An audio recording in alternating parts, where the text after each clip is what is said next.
ഈശോ മിശിഹായ്ക്കും സ്തുതിയായിരിക്കട്ടെ. അരുൾ ചെയ്യപ്പെട്ട വചനം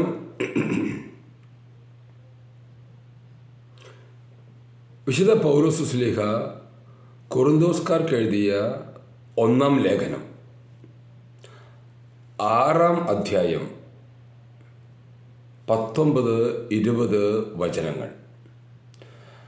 അല്ലെങ്കിൽ ദൈവത്തിൽ നിന്നുള്ളതും നിങ്ങളിൽ വസിക്കുന്നതുമായ പരിശുദ്ധാത്മാവിൻ്റെ ആലയമാണ് നിങ്ങളുടെ ശരീരമെന്ന് നിങ്ങൾക്കറിഞ്ഞുകൂടെ? നിങ്ങൾക്ക് സ്വന്തമല്ല, എന്തെന്നാൽ നിങ്ങൾ വിലയ്ക്ക് വാങ്ങപ്പെട്ടവരാണ്.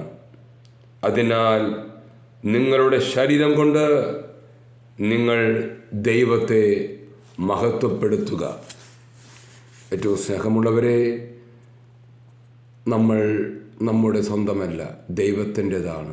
അവിടുത്തെ രക്തവും മാംസവും വിലയായി കൊടുത്ത് നമ്മെ അവിടുന്ന് വാങ്ങിച്ചിരിക്കുന്നു. അതിനാൽ നമുക്കെല്ലാവർക്കും ദൈവത്തിൻ്റെതായി ജീവിക്കുവാനുള്ള കൃപയ്ക്ക് വേണ്ടി പ്രാർത്ഥിച്ചുകൊണ്ട് ആയിരിക്കാം. കർത്താവ് നമ്മെ അനുഗ്രഹിക്കട്ടെ. എല്ലാവർക്കും നന്ദി.